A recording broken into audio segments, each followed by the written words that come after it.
नमस्कार, welcome to सरल astro. आज हमारी संपूर्ण चर्चा लग्न के नक्षत्र के ऊपर होगी। प्रिय दर्शकों, जैसा कि आप लोग जानते हैं कि लग्न को ज्योतिष शास्त्र में बहुत ज्यादा तवज्जो दी गई है। लग्न को सर्वोपरि कहा गया है, क्योंकि लग्न को ही तो विष्णु की संज्ञा प्राप्त है। लग्न को विष्णु भी कहते हैं।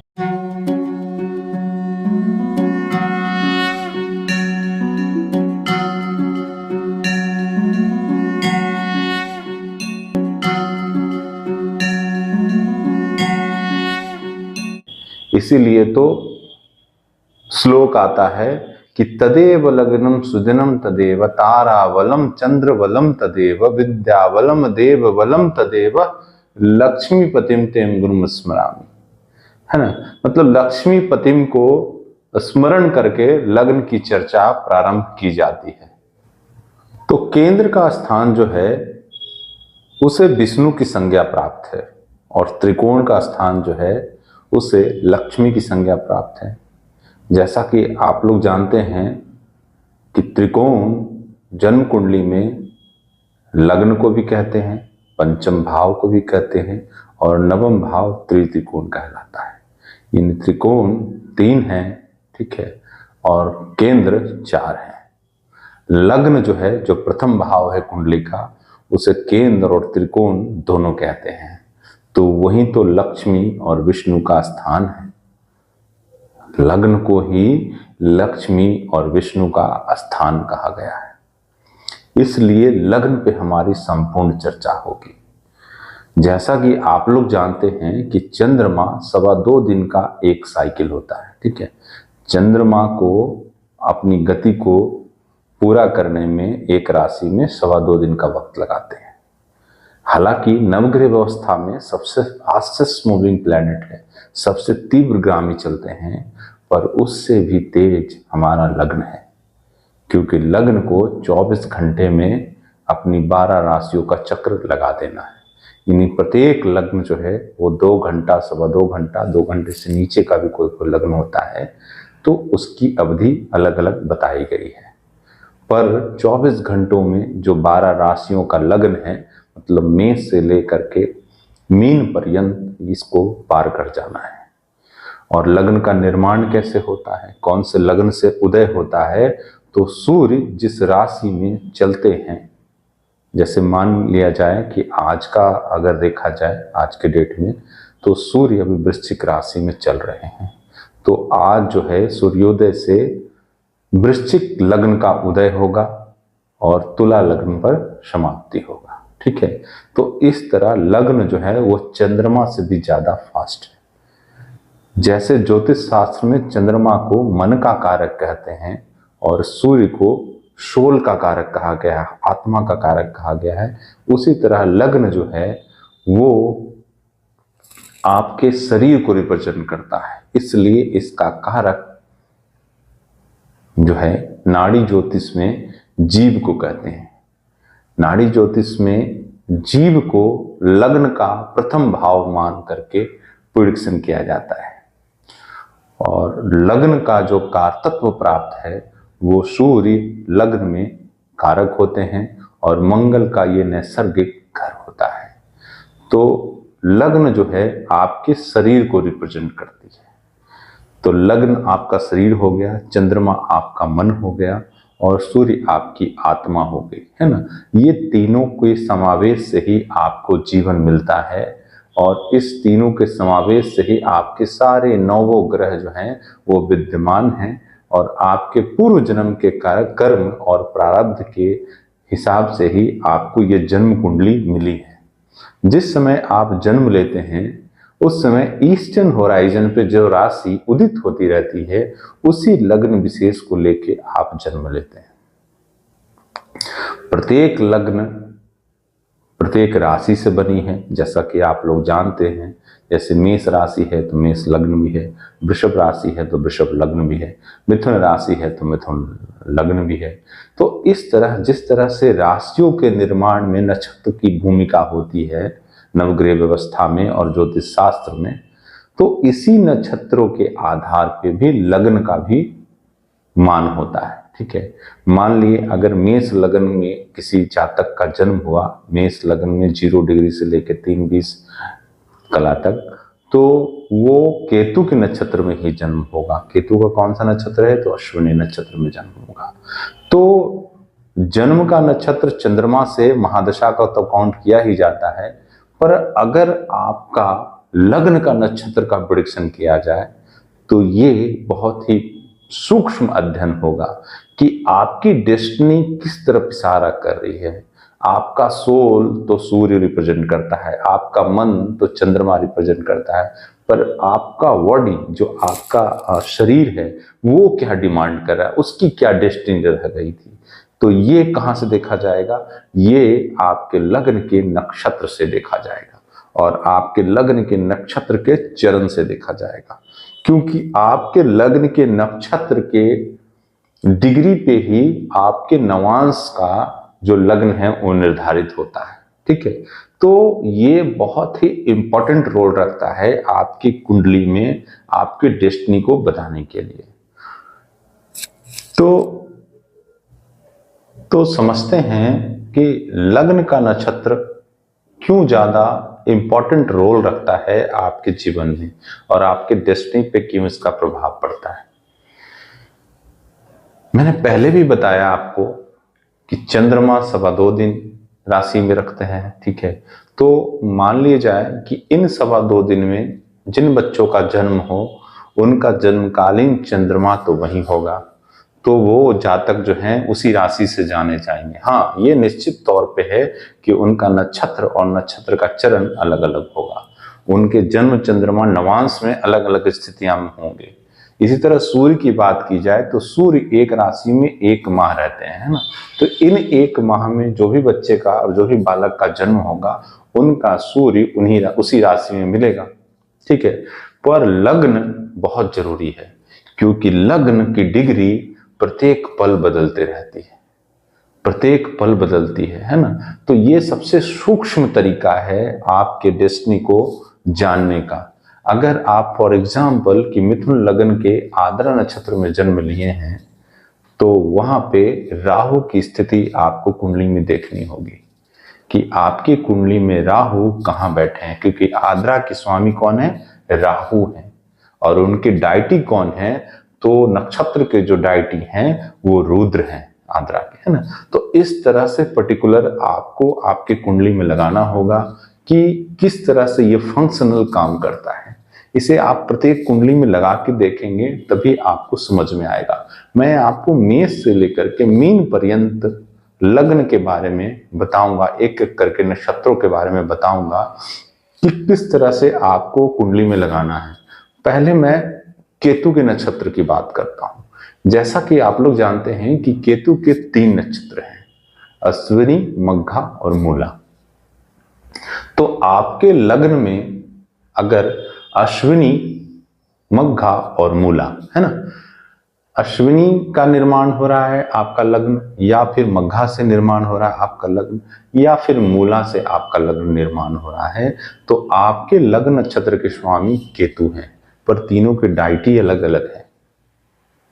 जैसे अश्विनी के अश्विनी कुमार हैं, मघा के पितृ हैं, और इसी तरह अगर देखा जाए मूला के तो मूला के नरकृति हैं। ठीक है, जैसे राक्षस भी कहते हैं। ठीक है, तो तीनों के डायटी अलग हो गए, पर तीनों के नक्षत्र के स्वामी सेम हो गए। तो आप देखें कि जन्म कुंडली में केतु की स्थिति क्या है।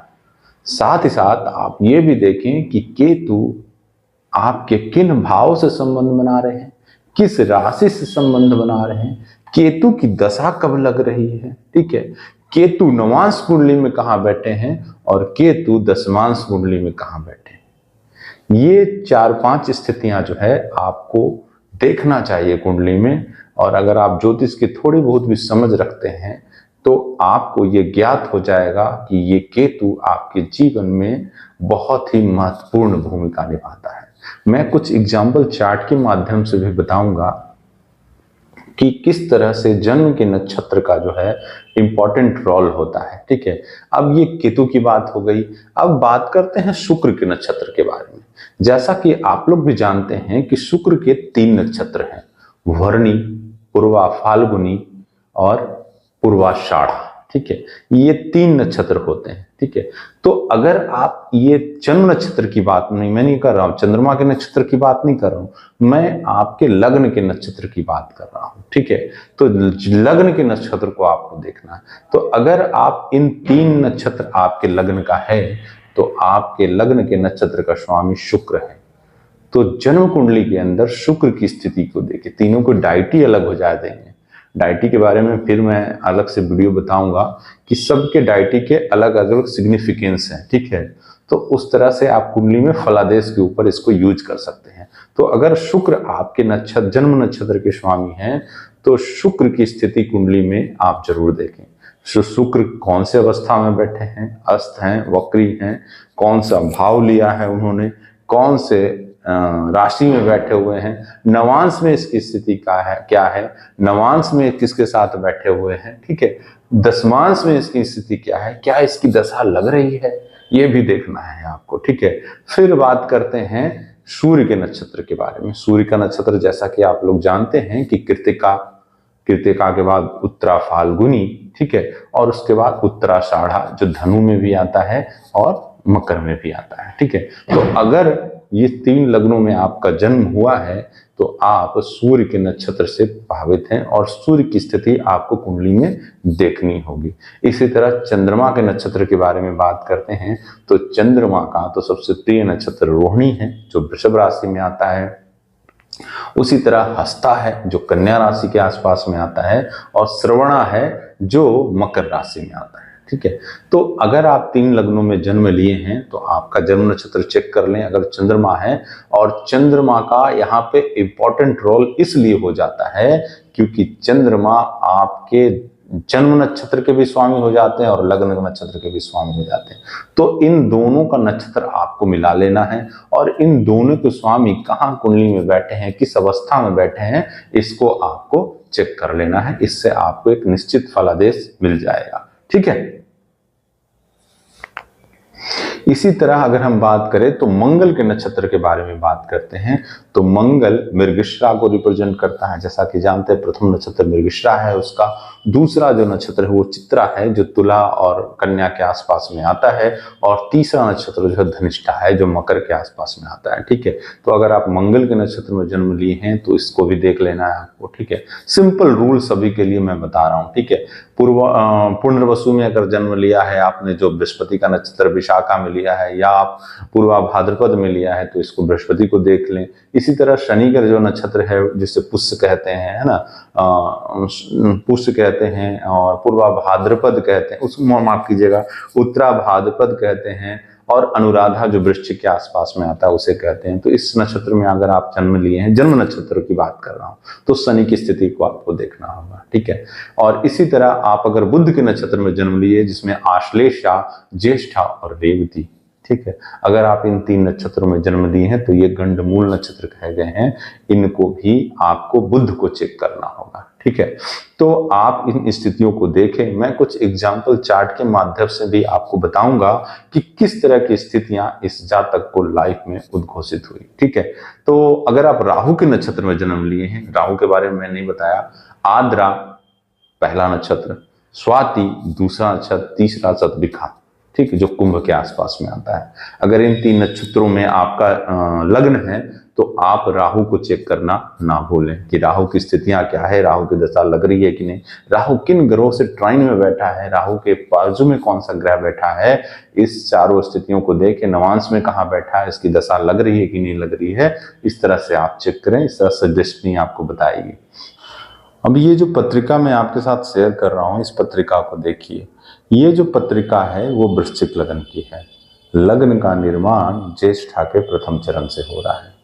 तो यहाँ पे ज्येष्ठा के स्वामी हो जाते हैं बुध और प्रथम चरण होने के कारण इनका जो नवांश है वो धनु का उदय होगा। ठीक है, तो ज्येष्ठा का स्वामी कौन होता है, तो बुध, है ना, और बुध इनके कुंडली में जाके पंचम स्थान में नीच का होके बैठा हुआ है। कहीं से नीच भंग भी नहीं हो रहा है उस ग्रह का, ठीक है। तो बुध यहाँ पे लाभ भाव के स्वामी और साथ ही साथ अष्टम भाव के स्वामी होते हैं और जाके पंचम स्थान में बैठे हुए हैं। पंचम स्थान शिक्षा का होता है, एजुकेशन का होता है, संतान का होता है। बुध बेटी का कारक है ना। जैसा कि आप लोग भी जानते हैं बुध जो है वो किताबों का कारक है, बुक का कारक है। अष्टमेश और लाभेश होने के कारण गुप्त विद्याओं का भी संभावनाएं बन जाती है, क्योंकि अष्टमेश का संबंध पंचम भाव से हुआ है, ठीक है। तो यहाँ पे हुआ क्या, लग्न का स्वामी मंगल तो आपको दिख रहा होगा कि सप्तम भाव में शुक्र और शनि के साथ बैठे हैं, पर लग्न का प्राण जो ज्येष्ठा से निर्माण हुआ उसका स्वामी बुध पंचम स्थान से बैठे संबंध बना रहे हैं। तो यहाँ पे हुआ क्या कि चंद्रमा भी मघा का बैठा हुआ जो केतु का है ना, पंचम राशि लिए हुए है कालपुरुष का। तो यहाँ पे जातक माफ कीजिएगा, जातक के एजुकेशन में प्रॉब्लम आया, एजुकेशन में ब्रेक आया। उसके साथ साथ जातक को संतान संबंधी समस्या से जूझना पड़ा बहुत ही साल। जातक ज्योतिष में कार्यरत भी हैं क्योंकि अष्टम स्थान का संबंध आ रहा है, और जातक कहीं न कहीं बुध से जो है वो समस्याएं से जूझ रहे हैं, ठीक है। तो जातक की डेस्टिनी जो है वो क्या बताती है वो आपको इसी लग्न से समझ में आ जाएगा, ठीक है। तो लग्न का निर्माण किन नक्षत्रों से हो रहा है इसको देखना बहुत जरूरी है। इस तरह बहुत सारे केस स्टडी हैं मेरे पास, वीडियो ज़्यादा बड़ा हो जाएगा इसलिए मैं ज़्यादा इसको एक्सपांड नहीं करना चाहता, ठीक है। तो जुड़े रहें मेरे साथ, ज्योतिष के कुछ नए नए सूत्र मैं आपके साथ साझा करता रहूँगा इसी तरह के। अगर कुछ पत्रिका आपके पास भी हैं ऐसे संबंधित जिसके कार्य के बारे में, जिसके जीवन शैली के बारे में आप जानते हैं तो आप मुझसे शेयर करें, मैं आपसे जरूर साझा करूँगा। धन्यवाद।